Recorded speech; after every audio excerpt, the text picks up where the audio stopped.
Anywhere you go, give it all. Anywhere you say, anywhere.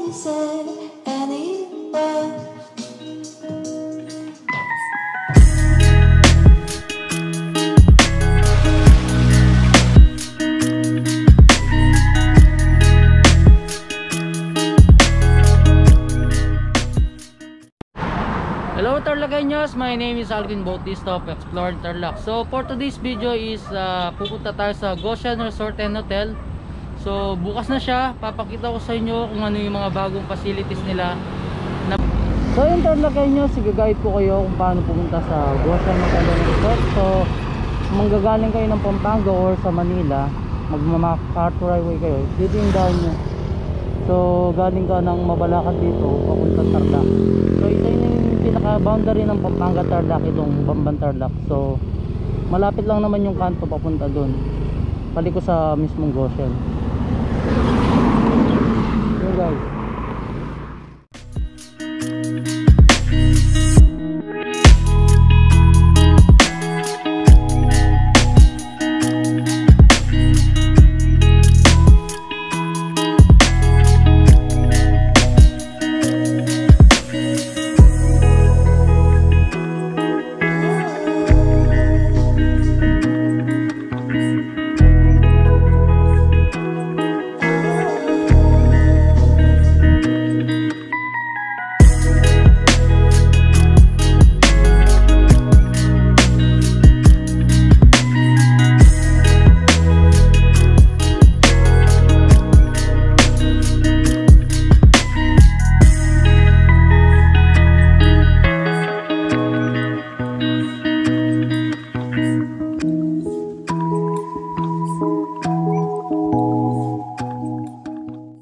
Tarlagueños, magmula dun sa Bamban Bridge, so malapit lang yung kantong grotto. So ito yung papasukan nyo papunta ng Goshen.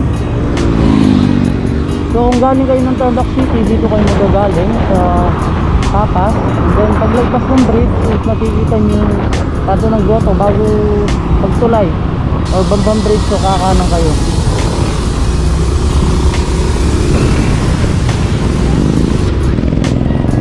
Pasok lang kayo dito.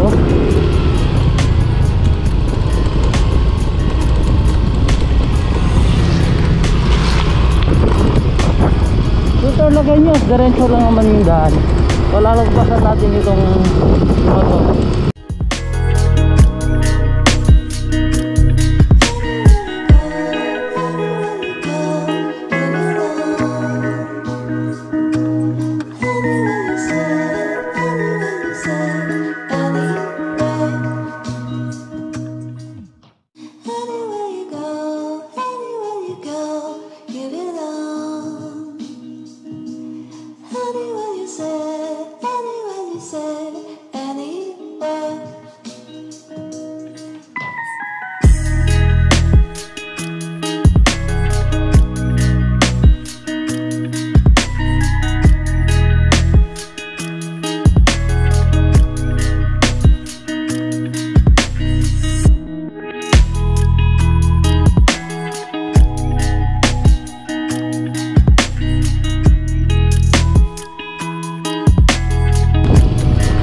Tarlagueños, may makikita ang mga signages yan kung saan papunta yung mismong Goshen.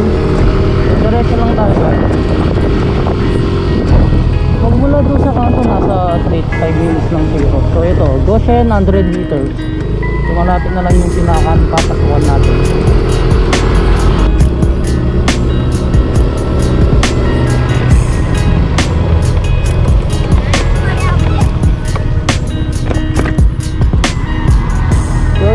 Tarlagueños, ito na kayo papasok sa mismong Goshen. So mga 3 to 5 minutes is nandun na tayo sa mismong Goshen.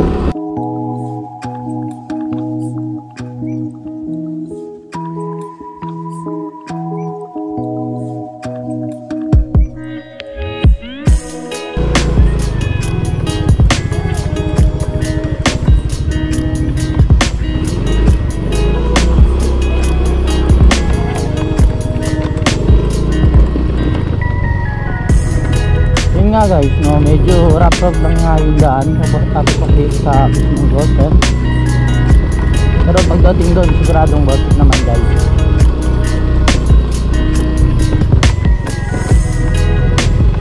Sa mga wala namang service, pwede kayo mag-tricycle mula sa kanto ng grotto. Kapag pauwi naman kayo, pwede kayo magpatawag ng tricycle para sundin kayo palabas ng Goshen Tarlagueños.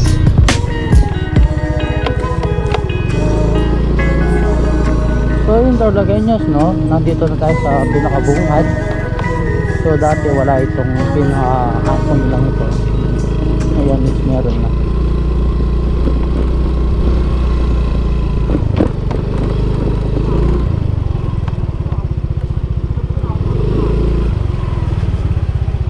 So magkano yung entrance? 150 per head po siya, sir. Ano pa? 150 per head, sir. 150. For sightseeing. 250 for swimming. Ano lang, sightseeing lang sir. Alin ang pinapano tayo ng contact tracing, sir?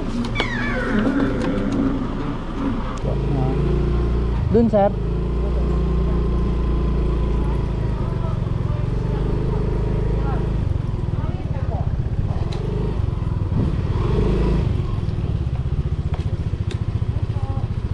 Morning po.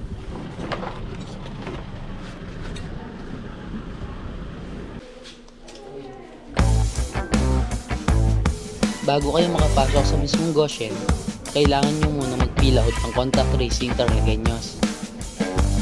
Kasi after po na-put out, pinalapot sa calculation.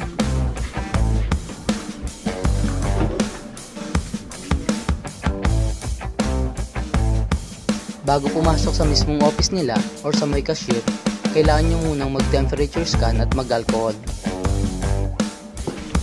That's alcohol. First step.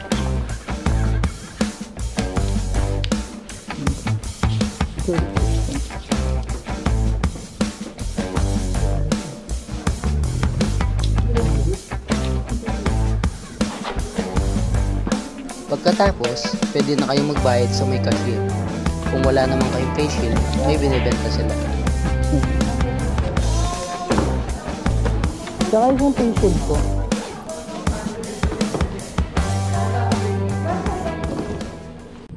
So yun nga no Tarlagueños, pagkatapos nyo nga mag-fill up sa contact tracing at makapagbayad sa loob ng office nila. So diretso na tayo sa pinakaloob ng Goshen Resort and Hotel.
Tarlagueños, nandito sa pinakalikod yung pinaka-parkingan nila. So dito ako nagpa-park. Yun nga no Tarlagueños, mag-start na tayo maglibot dito sa Goshen. Ewan ko lang kung naririnig nyo ako kasi naka-face mask ako at saka naka-face shield. So tara, libot po kayo. So yun Tarlagueños, no, aakyat tayo sa pinakataas ng Coliseum. So ito yung makikita nyo sa pinakataas.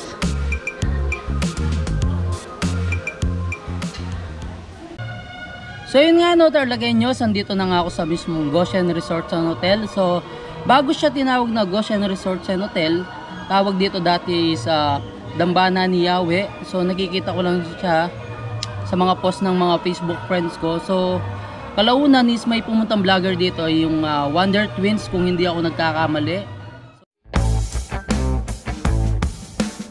Taong 2017 nang binuksan sa publiko ang Goshen Resort and Hotel. Simula noon Tarlaqueños, nakilala ito na isa sa sikat na tourist spot sa Tarlac. So marami na nga gustong pumunta dito, kaya nga yun, binuksan sa publiko itong Dambana ni Yahweh, or ngayon na tinatawag nilang Goshen Resort and Hotel. So mas nakilala siya. Ako dati nag-vlog na ako dito, tinawag ko siyang Little Rome of the Philippines kasi nga guys, yung mga attraction dito is inspired by Rome. So mga makikita mo lalo nang ito, yung sa likod ko, ito yung tinatawag nilang Coliseum. So ngayon meron na silang Cafe Roma. So yun guys, no, gagamitin natin yung ticket natin for consumable. So yung pinaka Cafe Roma nila ngayon dito is for takeout lang guys.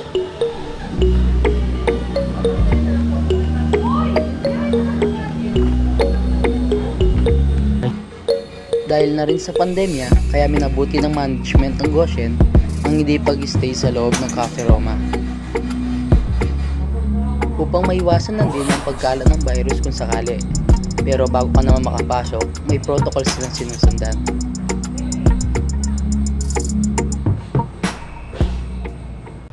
Last balik ko dito, yung pangalawang balik ko is wala pa silang Milk Tea Express. So ngayon meron na silang Milk Tea Express, tsaka yung Food Express nila.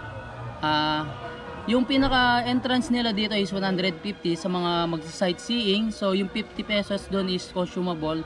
So pwede nyo siyang pambayad sa mismong Cafe Roma nila.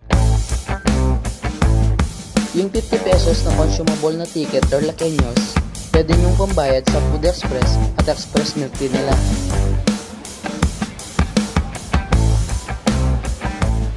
So yun guys, no, kung gusto nyo palang pumunta din ngayon sa mismong Goshen Resort and Hotel, so kailangan nyong magpabook sa mismong Facebook page nila. So ito yung pinaka Facebook page nila guys. So check nyo na lang dyan, pwede kayong tumawag at mag-PM sa kanila bago kayo pumunta dito sa mismong Goshen. So sa ngayon guys, no, sightseeing tsaka swimming muna yung pinapayagan.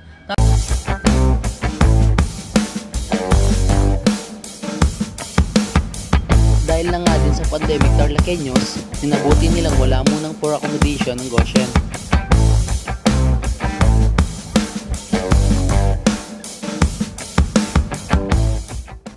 Yun nga guys, no, kung may inquiries kayo someday, so kung magiging okay na lahat, wala na yung pandemic, so i-PM nyo lang mismong Facebook page nila kasi sa ngayon, yun nga, pinapayagan nga lang yung sightseeing tsaka yung swimming.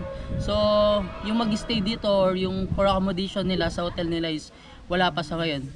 Yun guys, no, paalala din na bago kayo pumunta dito sa mismong Goshen Resort and Hotel, so kailangan nyo magsuot ng face mask tsaka face shield. No face mask, no face shields, no entry po sila. So, strictly implemented po yun guys, no.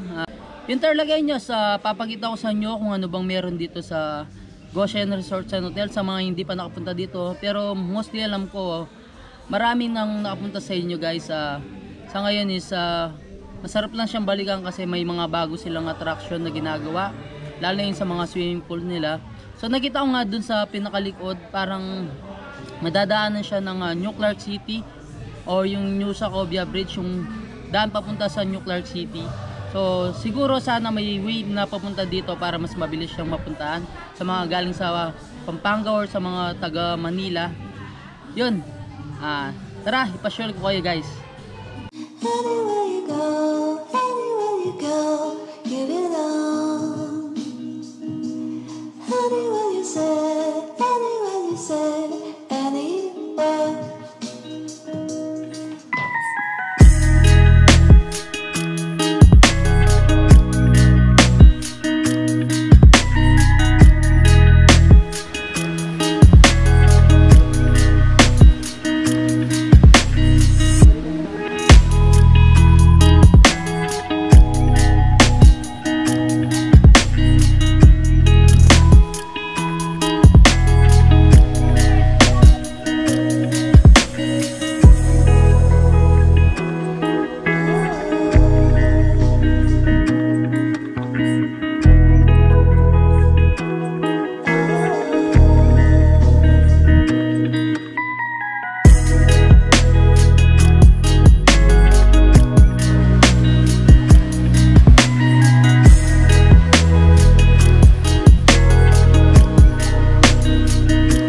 Tarlagueños, no, pupunta tayo sa may swimming pool nila. I-check natin kung anong meron doon. So papakita ko sa inyo. Wait lang guys.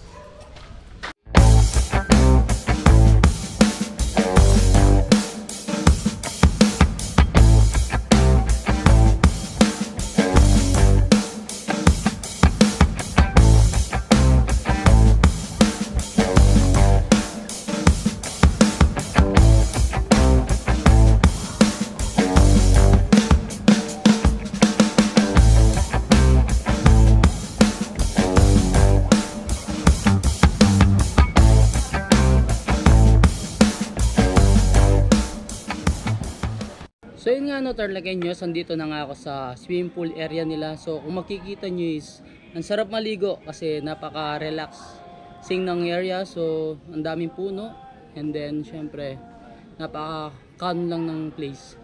So sigurado nga malamig yung tubig dito. Last na pumunta kami dito is nakapag-swimming kami. So sa ngayon is sightseeing lang ako. And guys, papakita ko sa inyo yung area. Anywhere you go, anywhere you go,